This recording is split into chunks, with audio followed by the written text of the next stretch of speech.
There you go. So we got a lot of technical questions, and we'll get to some of those. But I feel like we got a lot of technical answers already in terms of software we have and have seen from you. And this is my favorite question because it was the first question we got that was not technical. And it's, Larry, what's with the Hawaiian shirts? Well, that's an interesting question. I actually do have a lot of Hawaiian shirts. I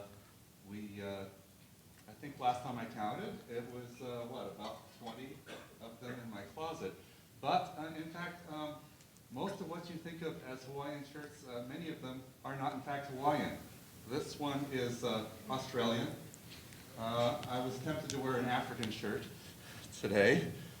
Mostly I just like brightly colored shirts. When my wife first met me, I had a very bright plaid shirt of the, this was in Seattle, and Seattle people wear plaid, so it was nice bright yellow and gray shirt. So I just like it. It cheers me up, and Sure. Yeah. So in preparing for this, I went through a bunch of old interviews, and I found out a lot of interesting things. And I had people say to me, well, of course, everyone knows that Larry, and something that I had never heard. And one that really jumped out at me was that you play the violin. And He plays the violin. but you don't sing. You wish. Now, do you play? You still play though, right? Yeah. And do you play whenever? Do you save it for special occasions? When you're on a difficult case, or?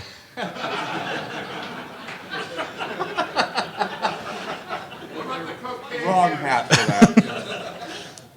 I do in fact own a deerstalker hat, but my head swelled too much and it doesn't fit anymore.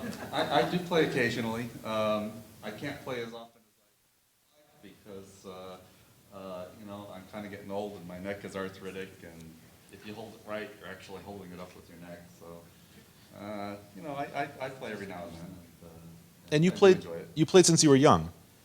Since grade school, yeah. And did you always like it, or did you dislike it at first and come to like it later? Well, I like getting up and showing off, but practicing was a little kind of another matter. But my mom was very, very smart. I would come in and she'd say, "You want to practice or you want to do the dishes?" I didn't do many dishes, so I practiced and did pretty well. I could have actually been a professional violinist, a concert violinist. We're glad you weren't. Yeah. Maybe. It's funny because when I first met Gloria, she asked if I wanted to be a professional musician, and I said, "No, they travel too much."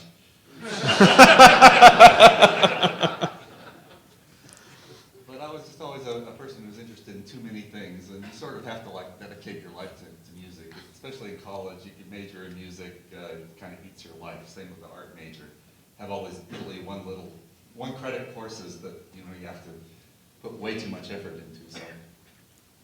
So I know among your other interests when you were younger, as I hope still is now, is programming. And the earliest record I could find of you programming was on a programmable calculator in high school. Yes, it's a brand you've never heard of because they went out of business shortly thereafter. I think it was something like Mayfair or Mayfield or something like that. Little Nixie tubes going. You'd say 89 factorial, which is about all it could calculate, and it would think about that really hard. Something E98 or 99. But you can program it with little punch cards, hand punch cards, which you go punch, punch, punch, punch, and it would take 120 steps. Each card could have 40 steps, and I almost got tic-tac-toe into 120 steps. And what made you want to attempt something like this? Well, it was novel. We never had a computer at our high school. This is like my senior year in high school, the last quarter of my senior year in high school. And I was taking an extra quarter of math just as elective. I was supposed to be studying infinite series, but this this calculator showed up, and I was immediately fascinated with it. So I spent a lot more time playing with that than with math. I guess that shows in my earlier career. At the time, was it just another random sort of interest, or was it, did you think this was the beginning of something? Well, like I said, I'm interested in way too Sure. many things. And, you know, so I was a late bloomer in terms of trying to figure out what I was going to do with my life. I'm one of these people that packed 4 years into 8 for college. So. And now in college, you said you didn't want to be a professional musician. There's a lot of music studies to do in college, but you were studying music in college for a time. I started off with a double major in chemistry and music. And pre-med, I understand? Well, pre-med came later, and it wasn't really, not because I really wanted to be a doctor. Again, I was just interested in way too many things, and this was an excuse to take all the science courses that college would offer. But in the end, you made up your own major. I did. It took a while. After I had meandered around for a while and got to know my future wife, and then we got married, and I about 7 years into my college career, and I decided, she actually graduated the year before I did, and then we decided we better get me through school. So we looked at what I studied in all these random courses, and there was a certain amount of linguistics. I had taken one language, which was classical Greek. But a linguistics major needed two foreign languages, and I only had the one. So I persuaded the college that I could substitute a whole bunch of computer languages. So, COBOL and Fortran and assembly. So you pulled one over on them. Well, I thought I was, but it turned out to be very predictive of my future career. Again, yeah. We called the major natural and artificial languages, and so little knowing that I would someday, make a language that had some features of natural language as well as computer languages. And so during all this time, you were doing computer work. It was not on pause while you were. Yeah, I actually got recruited into the computer center at my college in my second year there. A friend of mine who was a linguist had been the chief programmer there, the chief student programmer. And the boss of the computer center said, you go find your replacement. So he came up to me and said, hi, you're my replacement. Oh, well.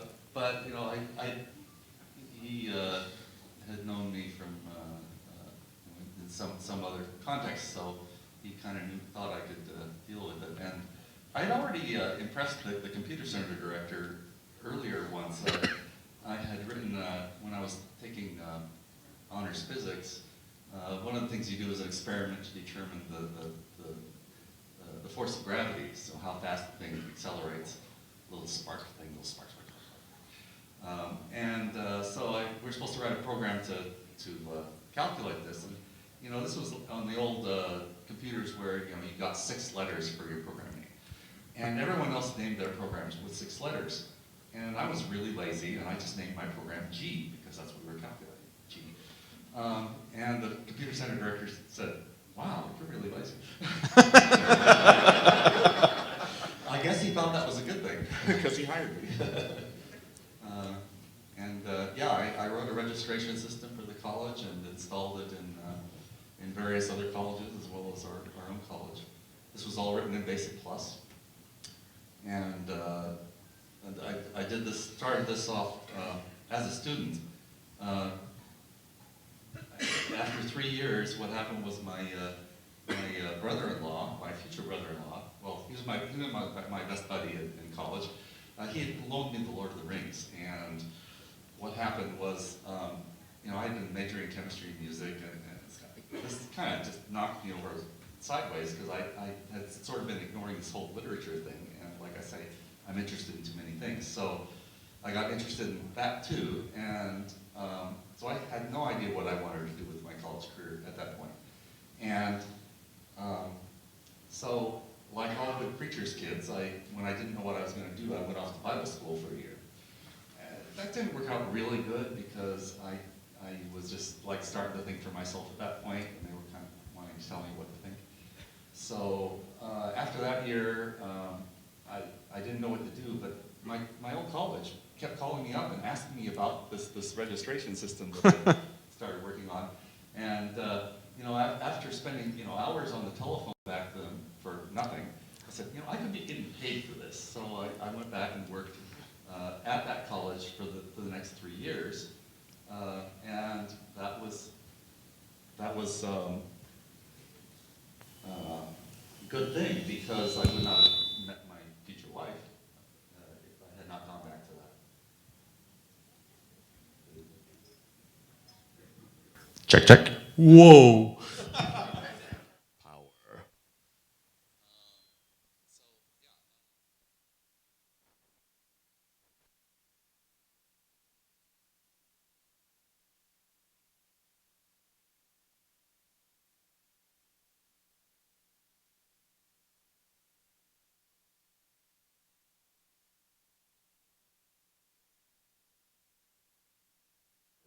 Quarter, and I took full advantage of that, which was how I got some of my computer courses that I ended up graduating with.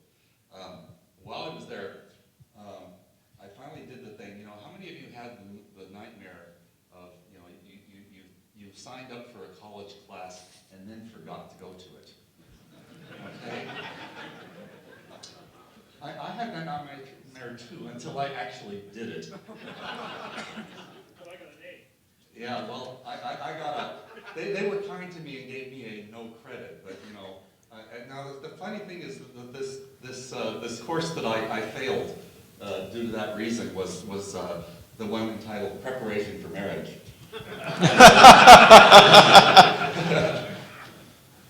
She's ignoring me. With good reason. Now she's smiling. I love making her giggle. So, yeah, what was your original question? I said, did you want a chair?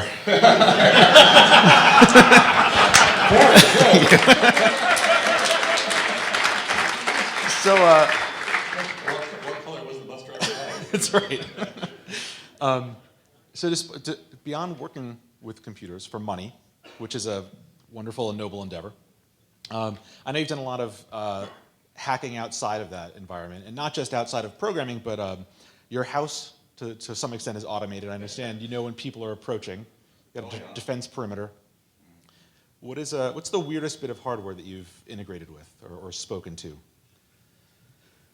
Well, I don't know. The first one was kind of weird, because it was the way I got started on the home automation thing was that Gloria kept leaving the garage door open so she could hear the dryer going bzzz. And this is California. The garage is either going to be too hot or too cold. So I said, why can't you keep the door shut? Well, then I can't hear the dryer. So what I did was I hot-wired the dryer. I took a power supply, a 110-volt power supply, and shoved that between the prongs of the buzzer, and that put out a signal that the X10 box could pick up and send through my wiring. So ever since then, whenever the dryer goes off, it goes whee inside the house, and so we can keep the garage door shut. I don't know if that's the weirdest one. So that one's still live too. That one's still live too. I mean, that hack has lasted longer than the dryer did. So day to day, when you're not working on dryers, what's your normal computing environment like? Your standard laptop and whatever else? Oh, well, at the moment I'm using a laptop that Craigslist bought for me. It's a ultra carbon ThinkPad. It's like Carbon 2. It's a little wonky on the keyboard. It has a kind of a weird capacitive strip instead of function keys that don't really work under Linux. Huh. But I got used to it. And so you're running Linux? Yeah, I generally run Linux. And what's your window manager? Do you care? Not really. And you're a VI user? Well, Vim, yes. Vim, okay. Yeah. I was... Now, Let's not start any trouble. I started off with Emacs. But it was Gosling's Emacs. And then I decided it was wearing out my pinky finger, so I heard stories about you and Tico's macros. I programmed with Tico, yeah. I didn't do Emacs with Tico. So you're using your wiles to take care of your little problems at home with your dryer, and I know that you're solving other problems by doing little things like inventing programming languages. Where in your life would you rather stick with the defaults instead of start inserting and fiddling with knobs? Anywhere? Oh, well, that's a good question. I don't know. I fiddle with all sorts of things. Yeah, she's nodding, yeah. I can't not fiddle with things.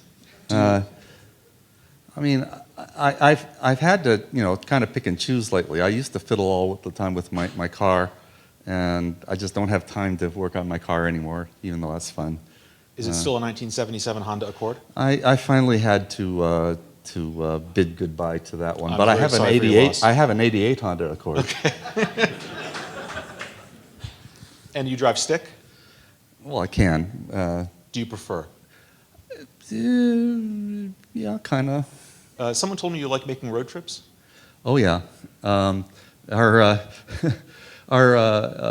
older son and his wife went from their first postdoc in Santa Barbara to their second postdoc at Princeton, and they didn't want to drive their car across. So last year we drove their car for them across through Utah.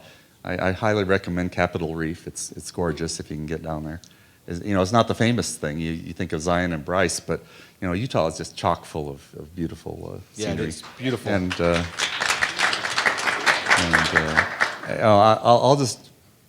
I'll just drive a way that I haven't ever driven before, just because it's different. I do very much enjoy driving. Do you have a favorite vehicle that you've had? A favorite vehicle? Even if it wasn't yours, anything you've driven? Oh, well, my favorite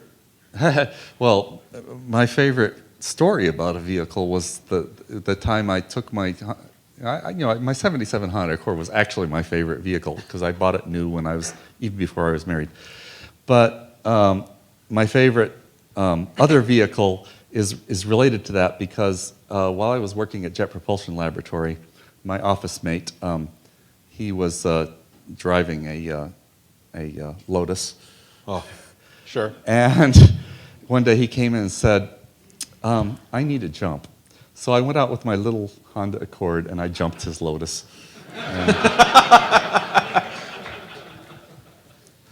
So, Did you get a ride? No.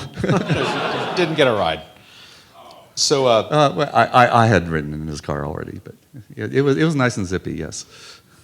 do you think Perl is a automatic or a stick? Our current car is a Mazda 5, kind of a mini wagon, and you can do either. I mean, it has the automatic, and then if you can pull it this way, and then you can pick your gear. If Perl was a car? If Perl was a car, it would let you pick. Oh, it would let you pick. I see. Yes. All right. Have a decent default, but let you get past it if you want to. Do you ever think if you went back and did it again, you could get that tic-tac-toe program finished? Probably. Yeah, I think I probably could. So we'll have to check I know, eBay, I've learned a look few for that things calculator. since then. So you've got four kids. Last I counted. My wife does too. Yes.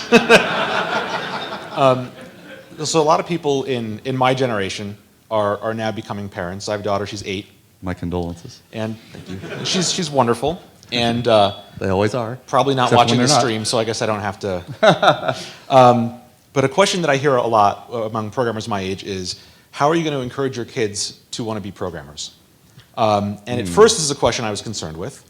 And then I said, well, I just kind of hope that she asks. And now I'm not sure. Is that ever something you tried? Are you encouraging your children to be interested in anything in particular, programming in particular? We did not push our kids that way into any particular direction. We really want our kids to be happy doing whatever it is that they want to do. Sure. So while they certainly had plenty of exposure to programming, I only ended up with one hacker. Hi, Lewis. Where's Lewis? He's hiding. There he is. Yeah. Hi. Yeah. I got one hacker. He's probably a better hacker than I am. But you know, my daughters don't claim to be programmers, but you know, Geneva programs. She's programmed in Perl, done a lot of HTML, and so you know. But she doesn't think of herself as a programmer. My daughters both think of themselves as like comic book artist sort of people, and my older son, you know, he just, you know, he's just a quantum gravity black hole thermodynamics physicist. Yep. I've heard very impressive things about his work, which I could not understand. Yeah. Well, you know, he's pretty bright. So, in the 80s, you were at UC Berkeley. Is that true? Yeah. We were there for a year in 1980, 81. Yes. And that's about when 3BSD and 4BSD were being born. Yeah, we saw the BSD folk there in Evans Hall. You know, they were next door. I saw them wandering around, little knowing that I would be using BSD in a few years. When I was there, it was actually we were mostly in graduate school for linguistics, but I did take one natural language computer processing kind of course from Bob Walensky. But what I was programming in Lisp on the DEC System 10 that they had there. But it was right next door to the BSD folk. But you weren't involved with the project. I was not at all involved. Now, if you could go back and tell yourself to go stick your finger in that pie and change something, what do you think you might have wanted to change from back in the beginning? Oh boy, I don't know.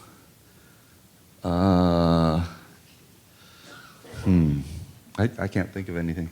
That's a good answer for. I'm for pretty BSD's sake. I'm pretty happy with how history worked Sure. out already. I mean, it's like I'm a little bit leery about going back and changing things. I think we'll probably make things worse. Do you? There's a couple movies about that. Yeah.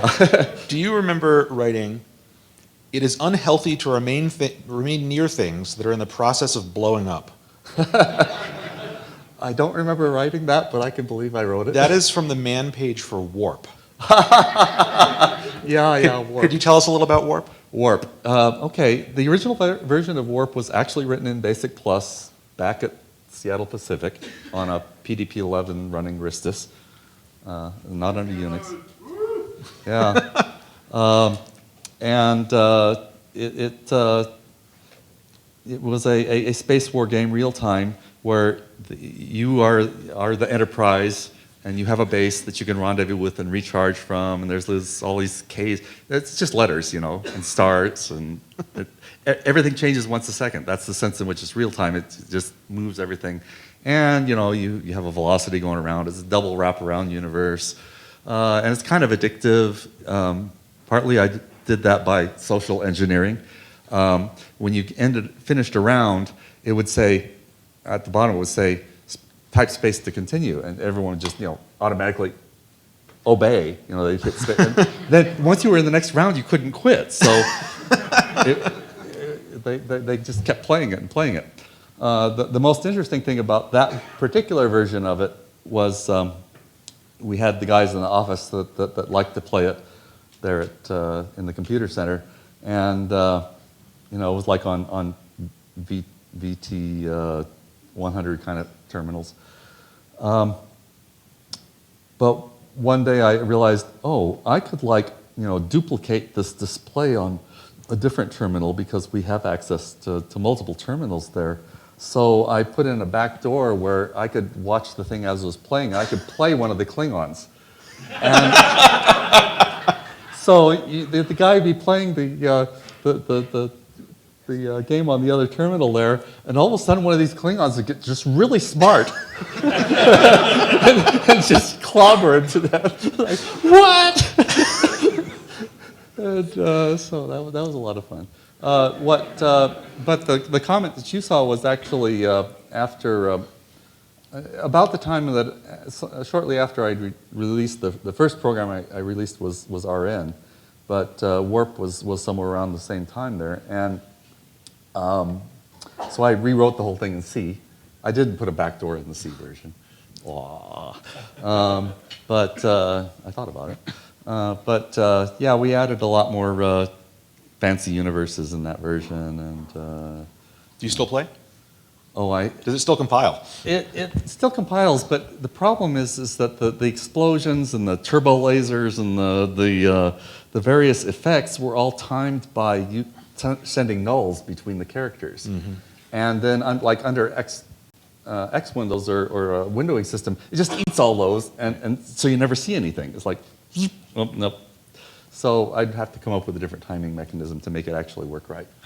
So you also mentioned RN, the Read News program, and I like thinking about you writing Warp in RN because it's easy to think Larry makes programming languages, but you make programming languages because you made programs.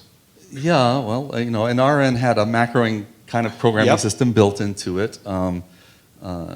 If you look up, kill files in a dictionary, that's my invention.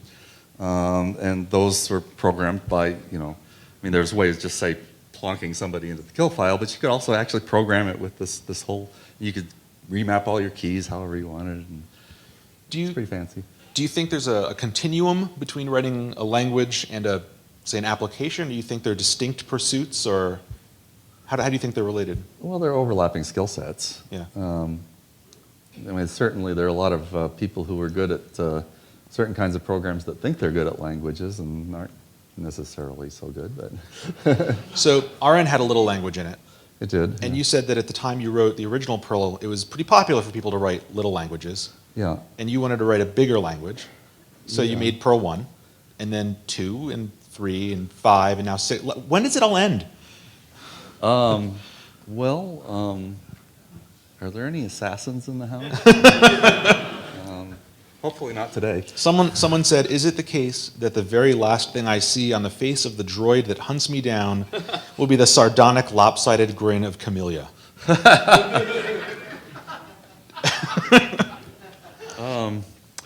Well,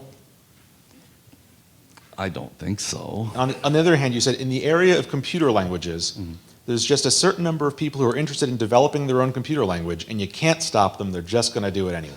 That's true enough. There's no solution for this beyond the assassins? Well, it doesn't really take assassins to fix that problem. The fact is, with certain notable exceptions like PHP, evolution usually has ways of taking care of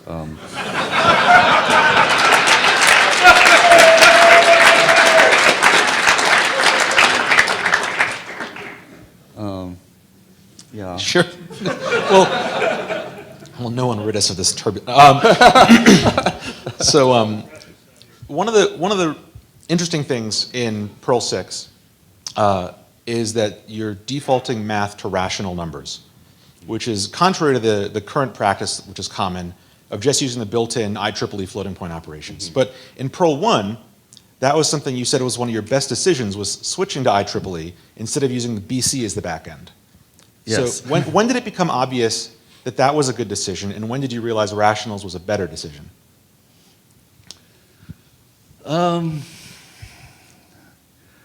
I think I realized that the IEEE decision was good. It was quite early because I had exposure to other languages that did their own math, like such as Rex and other languages. And the first prototype of Perl 0 actually did, in fact, use BC as a backend for the math, but I could never get it to sync up right. So I decided to switch to the internal C floats. And the reason it was a good decision at the time was that the IEEE specification was actually fairly recent, and it meant that I could get very consistent semantics in floating point across many different architectures. I mean, it's not the way it is today where there's just a couple, three dominant architectures. I mean, there were just dozens of different architectures that Perl had to run on. And the IEEE floating point brought a great deal of regularity to that. It would have been both slower and much more of a maintenance nightmare to not use the IEEE floating point. That being said, computers CPUs were much slower back then, and relied very heavily on the floating point processors glued on the sides of them for good performance. So, Perl ran really well if you had a floating point processor, and it ran really crappily if it didn't. So we were kind of relying on that set of architectures being dominant in the industry. Nowadays, CPUs, the characteristics of them, they all have floating point built in, pretty much, except the real simple ones. But by the same token, the integer performance and the memory footprints and everything, all the caching characteristics are very different. And our sophistication in terms of being able to know how to optimize things like rational arithmetic. And I saw the decision that Python made not to use rationals as the default, and I realized that they sort of made a little mental error, because if you actually do full rational arithmetic with an arbitrary numerator and an arbitrary denominator, then it gets very slow very quickly. And Guido noticed this and said that we're not going to do that. But it occurred to me, if you just limit right at the transition that we were deciding this, we're making this transition from 32 bits to 64-bit architectures. And 64-bit denominators are just about as fast as the smaller ones, and yet they're going to be, for most numbers, it's just going to be a couple of integers. Right.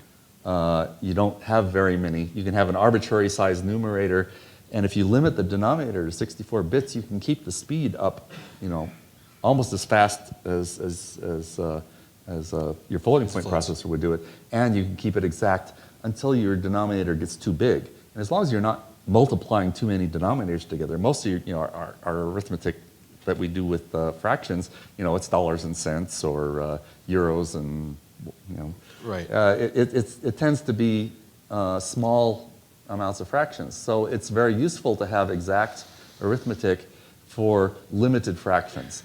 And so at that point, I said, let's make the math work right, and because Perl 6 has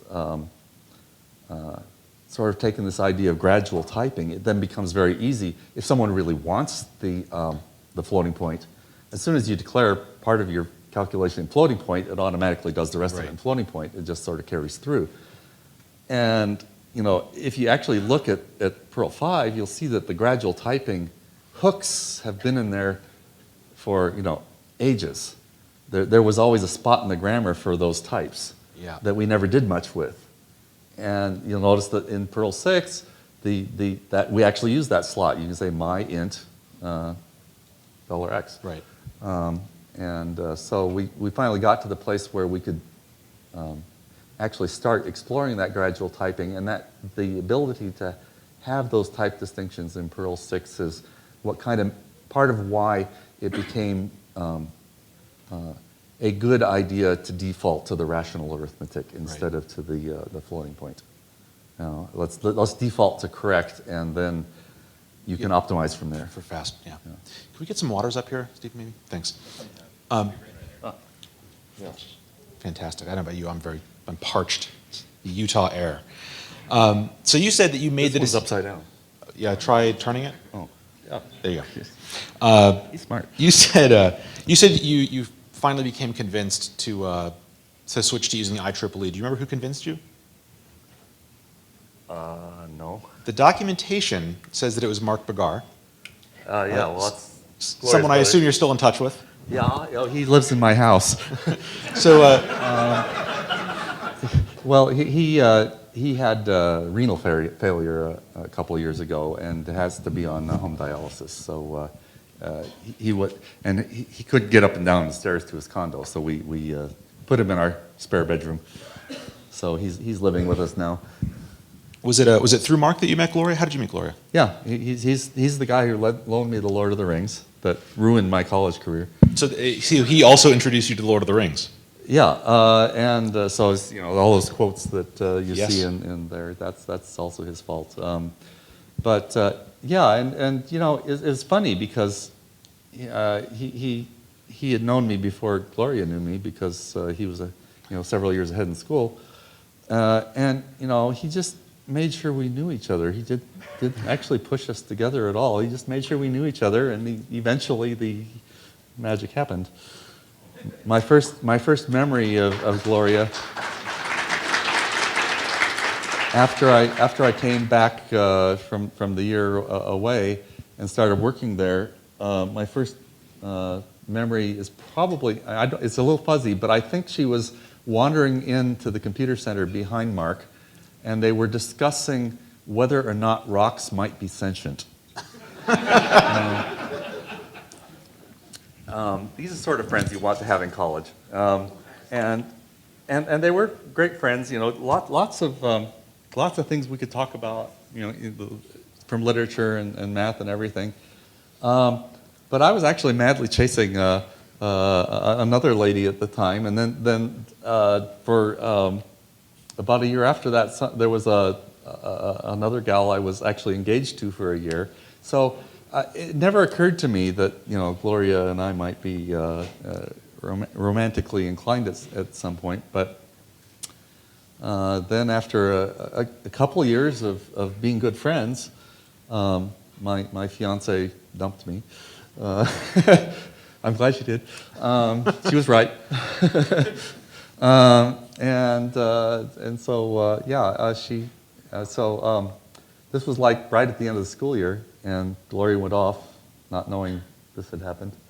And I was actually off in one of these, I was talking to somebody from Bend, Oregon. I was actually down installing the registration software down at Central Oregon Community College there in Bend. And I was laying in bed one night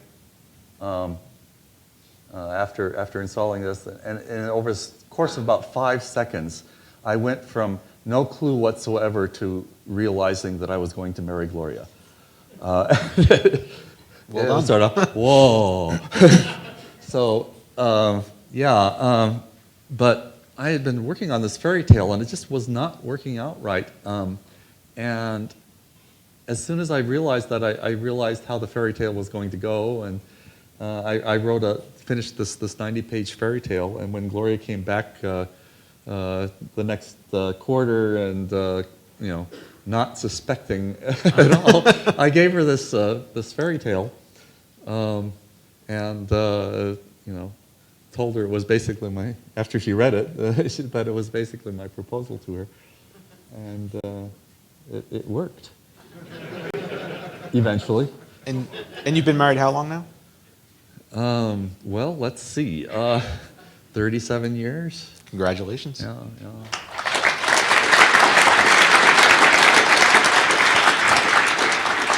So we've had a very easy marriage. People come to us for marital advice, and we have to confess, we haven't really had it hard. So take our advice with a grain of salt. But we have a little bit of advice we hand out. Start by being us. Yeah, you be yourselves, but you fight about what you're fighting about. You don't fight about everything you fought about last week. Yeah. So to return to the archaeology of Perl, another comment in the documentation, and this is a comment I had to dig for. Someone told me it was there.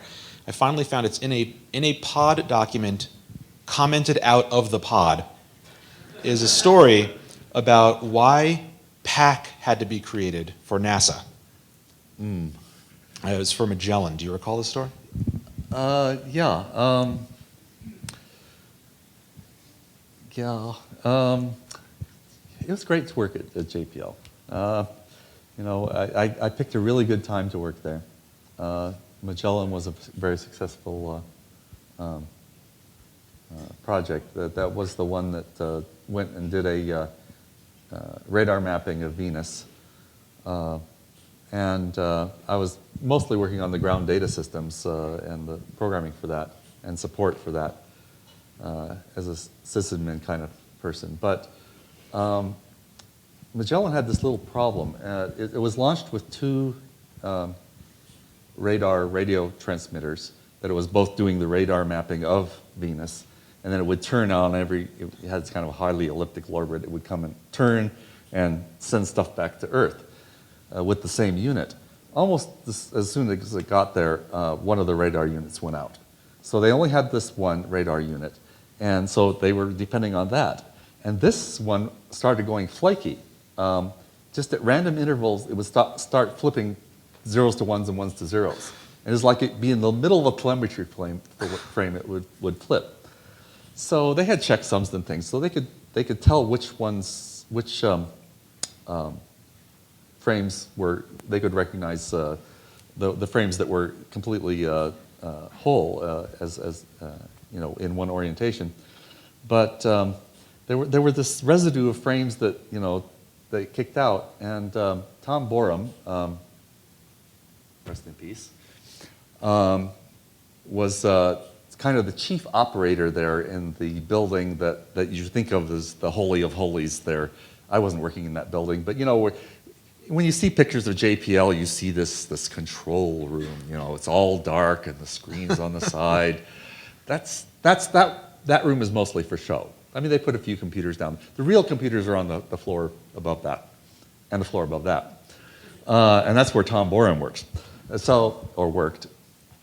Rest in peace.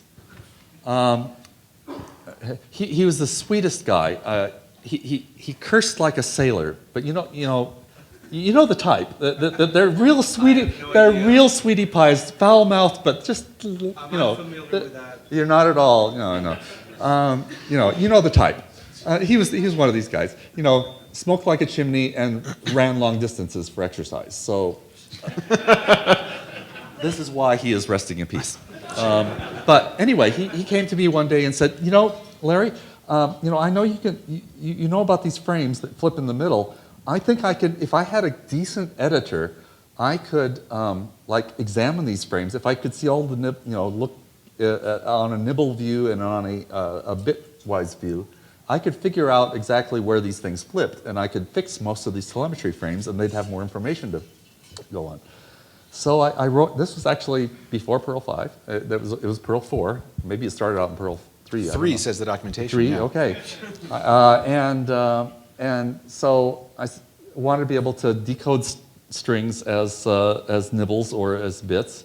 And I said, how am I going to do that? So I wrote a pack function in order to be able to unpack these telemetry frames from Magellan and show them on the screen, and gave him a little editor based on that he could go in and say, well, flip it from here on and let's see what it looks like. So he was very happy, and he edited all these telemetry frames, so some amount of the data that we got back from Magellan successfully was data that went through a Perl script. Do you know if Perl is still powering any part of the space program somewhere? I mean, it's got to be yes, but do you know about? Well, I'm sure it must be, but I don't know specifics. As far as I know, it was never specified as an official part of any space mission. I'm sure that the space station has had laptops on it that had Perl installed, but. No, I don't know of any outer space.pm. Presumably we did have a South Pole.pm once, though. Oh. Yeah, it had one member, but they were a Perl programmer at the South Pole, yes. We got a lot of questions about what you changed with the time machine. not just in BSD, but also in Perl 5. And I think that's a question I didn't want to answer because I thought we have Perl 6, which seemed like a pretty Well, good that's answer. one answer. Yeah. But a question that was of this form that really made me smile was this. It was, they said the creators of C and Unix said if they could have gone back in time, they would have spelled create with that final E. Yes. You think there's anything like that in Perl? Either Perl, any Perl. Yeah. Well, I mean that was sort of. Want array says. Want array? Well, yeah, we got rid of want array in Perl 6. We decided that time travel wouldn't work, but yeah, we actually in some ways rethought the whole context thing for Perl 6. It was an interesting experiment to have the list versus scalar context, but in retrospect, it's a little corny to overload all these different operators based on whether they were known by the compiler to be in scalar or list context. So there's a quote which I've recited to many people learning Perl, which goes something like, "Until you really understand context, you are doomed to suffer in Perl 5." And so you fix that in 6. What's the new thing that's going to make you suffer in 6, since you don't have that anymore? Any votes? Garbage collector right now. Yeah, garbage collector. collector. Yeah, well, Unicode operators. Unicode operators. Well, we get this continual complaint about people saying, "Well, how am I going to type that operator?" Right, like this. Yeah. Well, if you're really motivated to have a particular operator, I mean, it's a barrier to entry. I mean, you don't actually want to have your Unicode, your Perl 6 programs full of Unicode operators, so it's a good thing they're hard to type. Right. But, we just have this picture of a mathematician. He says, "I just want this one operator," and it's right there in Unicode. And if he's willing to learn the hex code or load an input method with the right mnemonic keystroke sequence, or even willing to cut and paste it from some other file, why not give it to them? You look at the opposite mistake that other languages have made, like C++ gives you overloading, but then they only will let you overload the operators that are already existing. So you get all these travesties like using shift operators for I/O. We weren't gonna Yeah. If you're gonna have a different operator, use a different operator. Right. Plus means addition, numeric. Don't concatenate with it. These days, it seems to me, and I've got a shorter view of this than you do, that we're seeing a lot more new languages, and a lot of languages that aren't new but have been sort of hiding in the wings, getting more success. Not great success, but more prominence for more languages. First of all, do you even think that's true?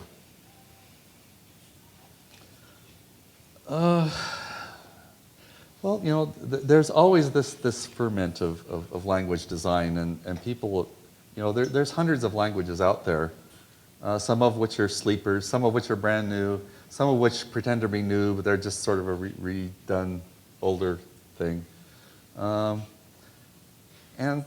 occasionally one of them will come up with a new domain of application. People talk about killer apps. Not sure what that really means. We were joking the other day. It says, "Well, what's something that's not quite a killer app? That's something that just makes you sick." What? I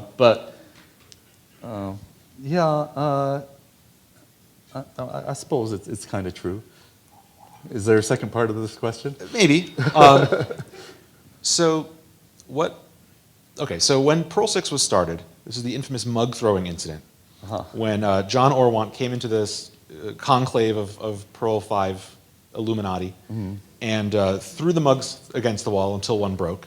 Yeah, it took about 3 or 4 before one broke. And he said that we're stuck unless we come up with something that'll excite the community because everybody's getting bored and doing other things. Yeah.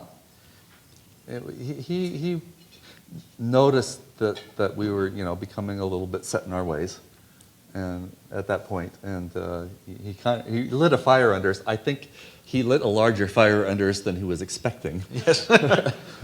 So if his point, his goal, what he wanted was to keep people from wandering off and to keep them interested and invested. How do you think it's accomplished that goal?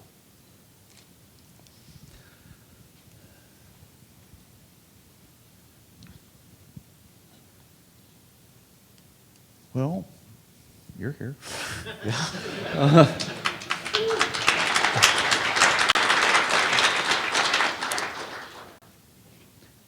There was a period of time where everyone thought, oh, let's put all of our efforts into the new thing, and let's just make it happen. And that didn't really work out all that well in the short term because we kept discovering things that we didn't know about how to redesign Perl and how to implement that. And every few months we discover kind of a new unifying idea underneath that we hadn't recognized before. And so it started turning into this kind of research project kind of mentality. And so there was a period of time where Perl 5 was just coasting, and it was not having new releases. Yeah. And but then a funny thing happened because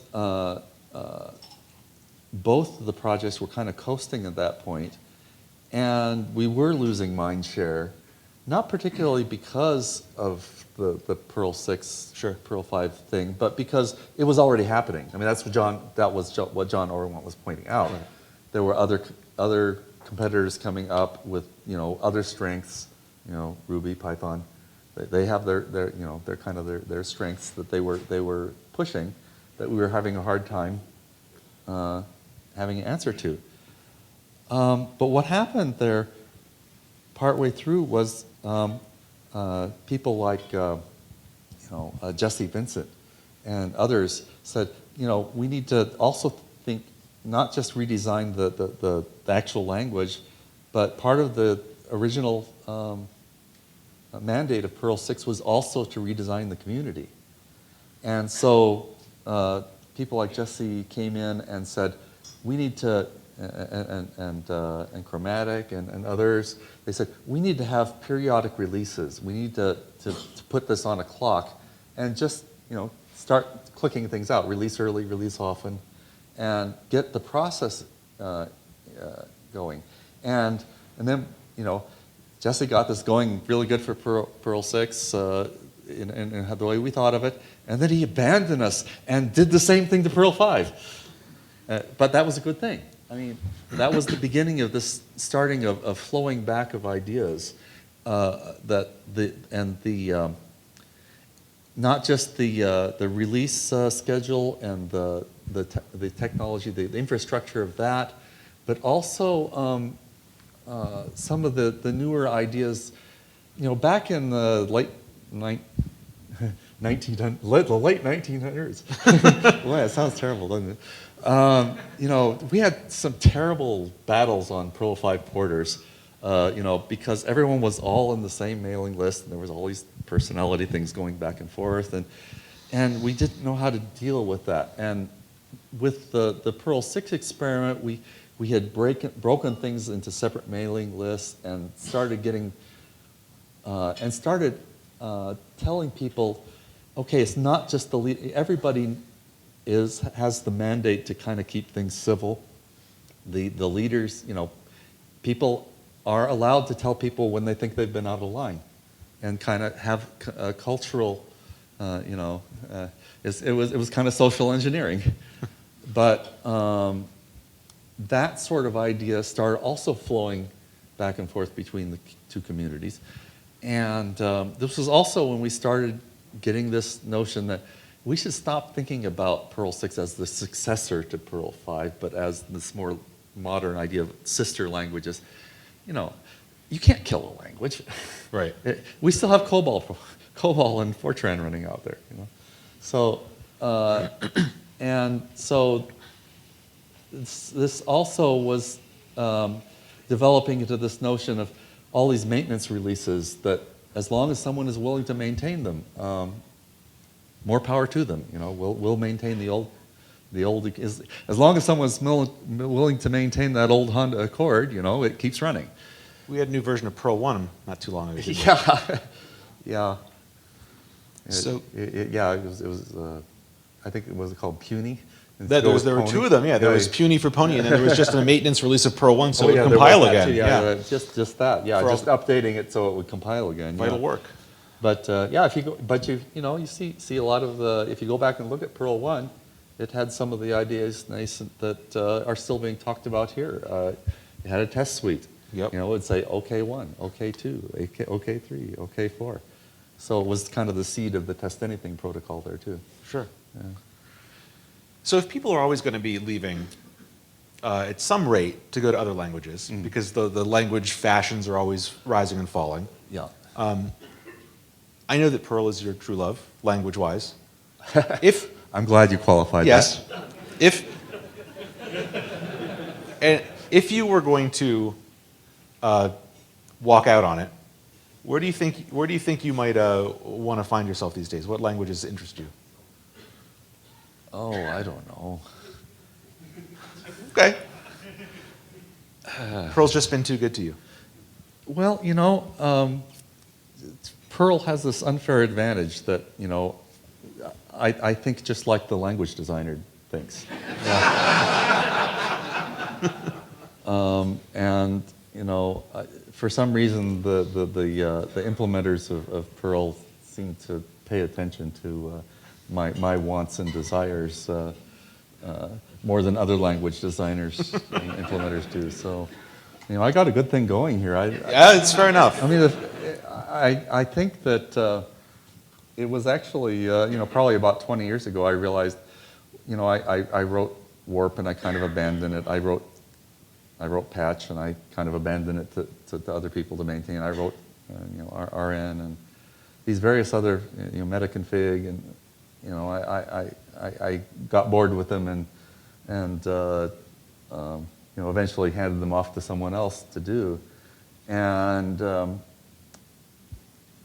it was a couple decades ago that I realized that Perl was a different thing, because I'd done a kind of a Tolkien-esque thing of making a world that was big enough to hold my interest for the rest of my life. Good job. Yeah, well, and you know, there are two different kinds of writers. There's the writers that, you know, write this story in this world and that story in that world. And those are kind of writers like Tolkien, the kind of you know, where everything just keeps attaching to the same world. And you know, one of my favorite composers is Gustav Mahler, and he wrote these huge symphonies. He said he tried to put the entire world in every one of his symphonies. And I'm more like that kind of a person now, I think, with Perl. I just, anything I think of, It's your bigger language. it ends up attaching somehow. So, you know, whether it's home automation or, I haven't programmed my car with Perl yet, but maybe I'll do that someday. I don't know. But Did you see the DeLorean talk today? the DeLorean talk. I did not see the DeLorean. Well, Yeah, there's a talk after your own heart. oh, okay. So, okay. 88 miles per hour, huh? Yep. Yeah. So, but you be careful because you don't want to go back in time. Well, I would. I'd be tempted to give myself advice, and that might be a bad thing. So another good one I liked. A nice simple question. I think. If Perl had a theme song, what would it be? Oh boy. A theme song. Da da da da da da da da da da da da. Gilligan's Island. A 3-hour tour. Wait, I'm not supposed to sing, am I? Oh,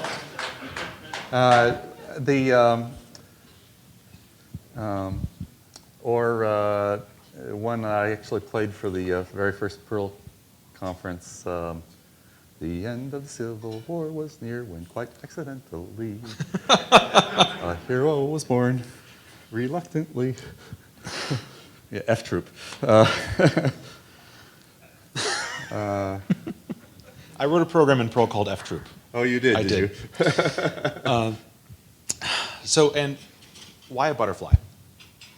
Why a butterfly? Yeah, why not? Why not? Yeah, yeah.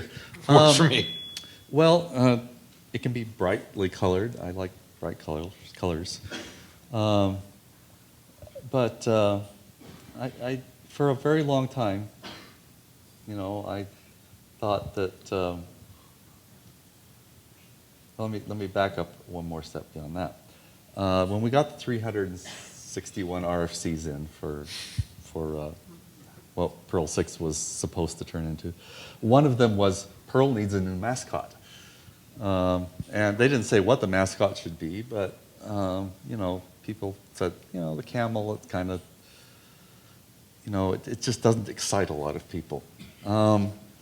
And so I had been thinking about mascots for quite some time, and before the discussions, there was a tremendous amount of bike shedding over this particular issue. But I actually already made up my mind that I wanted a butterfly, primarily because it's a symbol of metamorphosis, and obviously Perl 6 was going to be in a chrysalis for a good long time.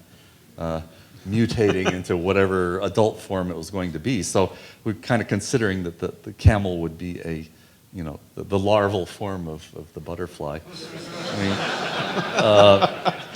whoa. And Camellia looks, very, very small and demure here with the Mona Lisa smile, but in actual fact, her wingspan is about 10 feet. And you really don't want to cross her. There's just a whole list of reasons. If you go click on perlsucks.org on the actual butterfly, there's some documentation behind it about how you can use it copyright-wise and such. But there's a list of requirements I had for a mascot that I came up with that all the other suggestions that people had, just didn't quite do it for me. And there was also this very strong feeling that I wanted. Well, I knew that part of the rationale early in the days of the Perl 6 redesign and with the 361 RFCs, and that was part of it. But another part of the motivation was that Paul Graham had written this essay called The 100-Year Language. And he actually called out, he said, I don't know what the 100-year language is going to be, but he actually called out Perl. He said that Perl was evolving so fast he didn't know where it was going to end up.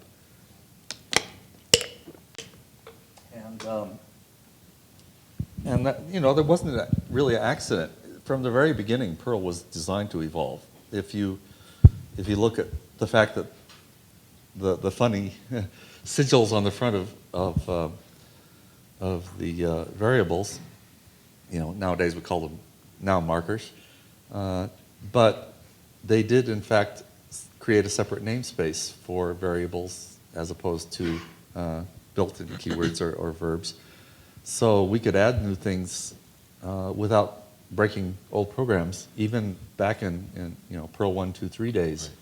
And on that level, it was already being designed to evolve more rapidly. I mean, I didn't understand all the ramifications of designing for that. I still don't, but I know more of them now. So, getting back to the butterfly and everything, we had this 100-year language that Paul Graham had talked about, and we said, what would it actually take to make a 100-year language? And his point in his essay is, a 100-year language has to be able to evolve. So that, you might not recognize it in 100 years, but it would, have a way of getting there from here. So with that kind of a long view,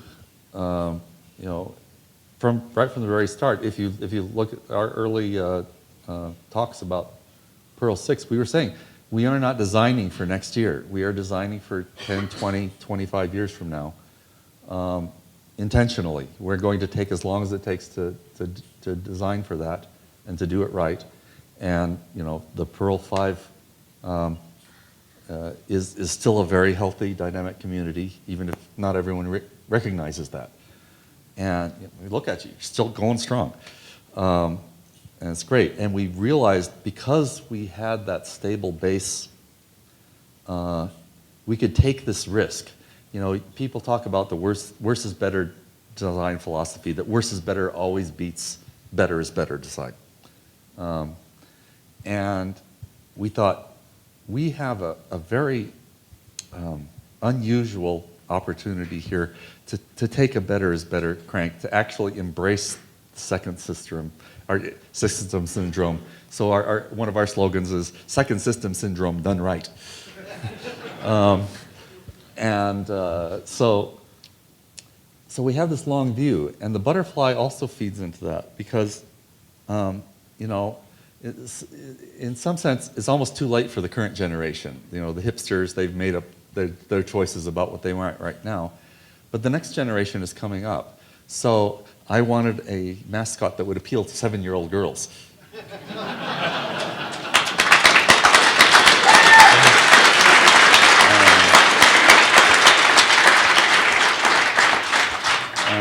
So,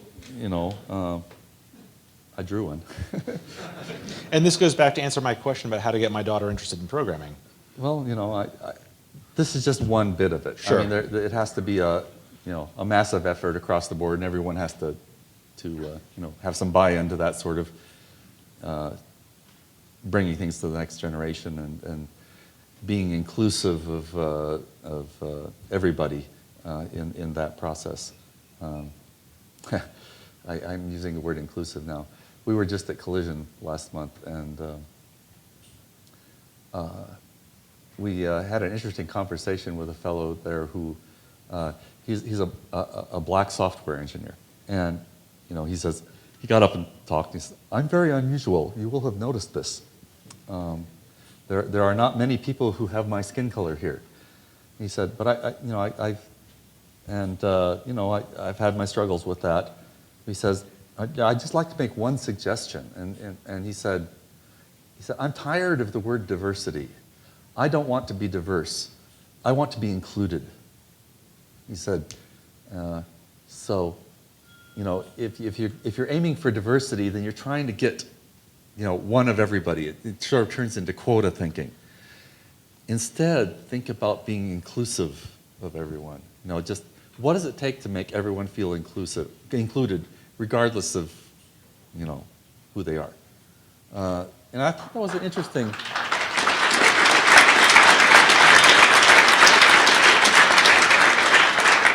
So, diversity is a good idea, but I now think that I agree with him that you become diverse by being inclusive. So you don't become diverse by choosing to be diverse. You do it by inviting the people in that are ready for it, regardless of who they are. Right. And that applies to 7-year-old girls too. The Perl community, but especially the Perl 6 community, it seemed to me always very inclusive and very friendly and very happy and pleasant in a way that seems unusual. Some of that, is just small group dynamics. Sure. I mean, we recognize that as groups get larger, there are naturally more chances for friction. But to the extent that we can, at a particular size, we have been trying to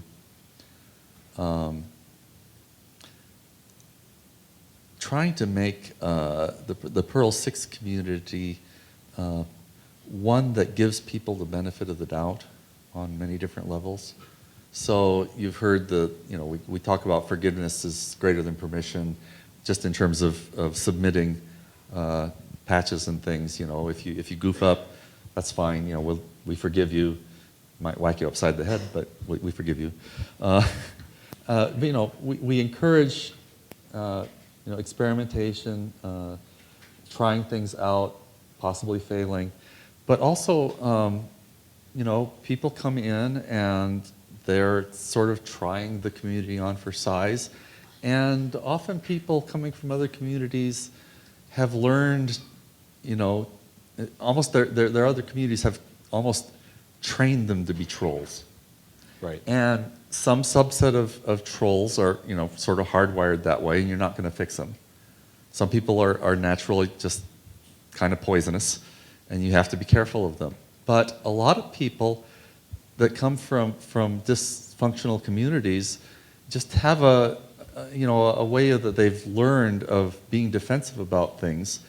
And so to give them the benefit of the doubt, we sort of practice this sort of notion of Aikido of, not opposing their force, but, kind of going along with the flow. Someone comes in and, says something that they think is offensive. You guys are shit for brains. And we'll say, yeah, we probably are, but at least we're having fun. We try to redirect them, and an amazing amount of the time, people who come in and sort of have this brusque way of dealing with things, they get mellow. It's kind of amazing. We don't have 100% success with the trolls that come in, but we do have a certain amount of success with people who, it's a kind of social engineering to sort of redirect people and to forgive, the surface offensiveness where there is, where the people are they cuss like sailors on the surface, but they're sweetie pies underneath. I don't know anybody like that. Yeah. Thanks, Larry. Yeah. I was thinking of Matt.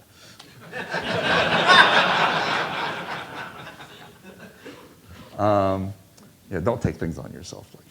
No, but yeah, Matt is real sweet too. Yeah, maybe there's some subconscious emulation going on here.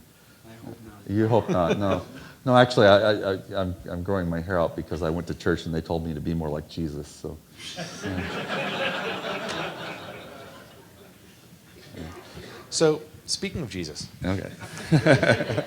there's a question I wanted to stick in here that it maybe is only interesting to me, but there's been a lot of interviews and discussion about you as a practicing Christian. You may or may not know that my college studies were patristic Christianity and theology. Cool. And a question that my college friends and I would always It's ask. all Greek to me. Yeah.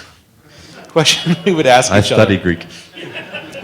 was, who or what was your favorite heresy or heretic? Oh boy. Well, some of them were more fun than others. Yes? Yeah. Oh. Yeah. Well, they all have their points. Yeah. Well, he wasn't really a heretic. They just thought he was one. Yeah. Well, the Gnostics were very dominant in the first century or so back then, and we still have lots of people who love to have secret knowledge of things, and I think a lot of the people these days who are into conspiracy theories would have loved the Gnostics back then, but yeah, I don't know. Do you have any favorites, Gloria? Huh? She's thinking. There's this wonderful game, though. What's the name of the game? Credo. Credo's Credo's a great game. A great game, because The only person I've ever met who's heard of this game. yeah, it's actually modeling how they decided what was going to be in Scripture or not. They had all these symposiums where they invited all sorts of people, and you play this game, and you can end up with a instead of a Nicene Creed or whatever, you get something end up based on happenstance that goes off in a completely different direction. So, yeah, you can have a different favorite brought heresy every week if you want. Should have brought that for game night. Yeah, I should have. Oh, well. Okay, so we're winding down, which is a shame because I have a lot of questions left. I'll answer faster. But well, we will end our night as always with the questionnaire of Bernard Pivot. Larry, what is your favorite word? My favorite word. You keep asking me for examples of things. My favorite word. Well, Gloria. Well, that's kind of like Christmas, right? Sure. Yeah.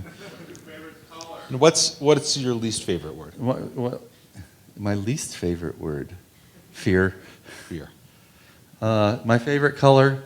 Well, my favorite color is green, but I like purple better. Your webpage is still chartreuse. It is. I don't like it better. What? If you can't do that, you have to fly off the bridge now. Creatively, spiritually, or emotionally, what turns you on?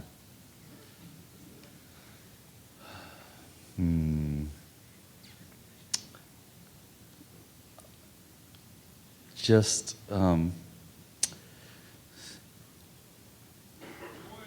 it's actually the same thing for violin and for programming. It's if someone comes up to me and says, it's one thing if they come up and say, oh, I love the violin and that was a cool piece you played. But if they come up and say, I really don't like the violin, but I like the way you played. And if someone comes up to me and says, I didn't like programming, but then I learned Perl and now I like programming again. Yeah. That really motivates me.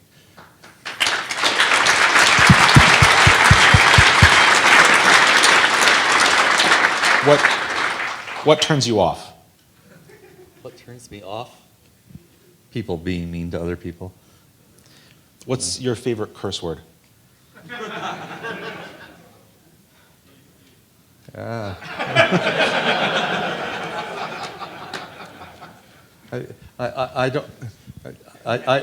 don't take a position on all that. Just fuck that shit.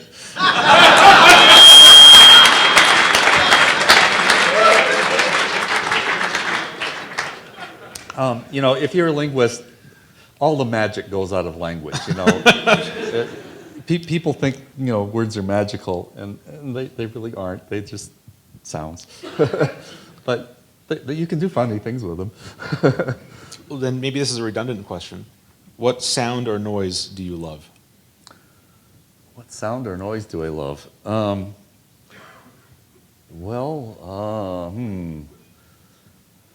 Probably the most exotic linguistic noise I've heard of is the interlabial lateral. This is from a Papua New Guinean language. You have to stick your tongue out and touch your ala to say this sound. My favorite sound that I can make myself that no one else can do is a triple trill.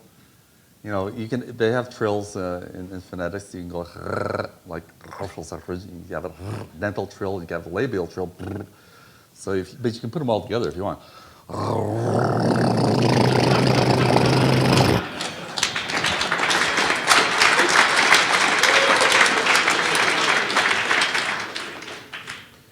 I like clicks too. Does that mean anything? No. Just to you? In Polsa it might, but I don't speak Polsa. What sound or noise do you hate? What sound or noise do I hate? When do I hide? Too many people talking? Well, yeah, when I first got married, I came from a family where people talked one at a time, And I married into a family where everyone talks full duplex and listens listens to everyone else while they are talking themselves. So I actually had to, the first year or so I was in the family, I needed something psychological. So I would actually take a pillow and put it on top of my head. And when I had a pillow on top of my head, I could deal with it. and I think the hat thing is sort of an extension of that. It doesn't actually block the sound, but it reprograms my brain. It's sort of internal social engineering. It fakes me into thinking I can cope. So So now you're okay. I'm fine. What- I love this. What profession other than your own would you like to attempt? What profession other than my own?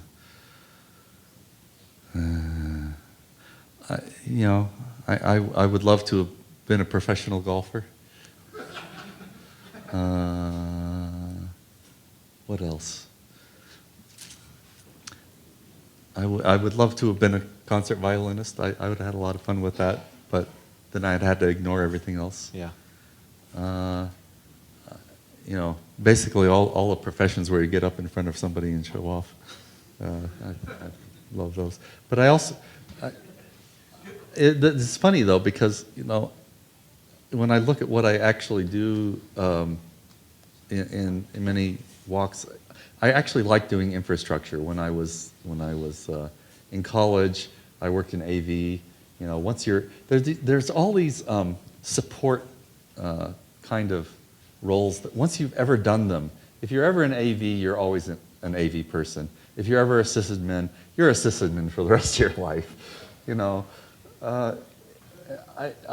just comes of, wanting to be able to help people do what they want to do. And I love running sound, like at church. I love making other people sound good. That's sort of the flip side of the egomaniac cult leader thing. Is I also just like to serve, and maybe that's a theological point, but I actually do enjoy doing that sort of thing. I did a completely insane thing just last week on that score. I do a lot of the infrastructural. I call myself the minister of wires at my church, and our big projector had broken. We paid $6,000 for it 8 years ago. It's like one of these double bulb, super bright projectors, and you can't. It broke, and you can't get it fixed. So I had taken it down to LA, and last week they finally called up in the middle of the week, and they said, "Oh, it's fixed now, and how are we going to get it to you?" And I'm up in the Bay Area, and I said, "Well, what would take to mail it?" And I realized, no, there's people at my church who would really like to have this the next 3 weeks, and I'm going to be going off to this conference. So I did the completely mad thing. I drove all the way down to LA, picked it up, and drove all the way back and installed it. I like driving, but I probably wasted more gas money than it would have taken to ship it. But it's a service thing, and I enjoy doing that sort of thing as well. So what profession would you not like to do? Well, PHP developer. yeah. I actually would hate to be a boss. Yeah. You will have noticed that I am actually terrible at managing people. I haven't an executive bone in my body. Gloria suggests I might have a little bit of executive cartilage, but I'm so bad at delegating that I even delegate the delegating to other people. So yeah, that would just stress me out completely. Finally, if heaven exists, what would you like to hear God say when you arrive at the pearly gates?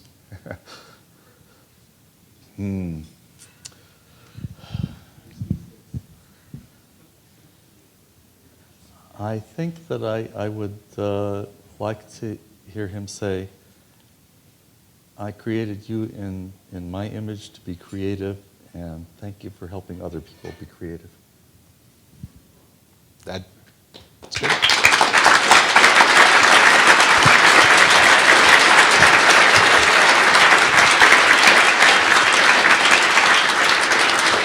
So that concludes our evening with Larry Wall. Yep, thank you. Thank you, Larry.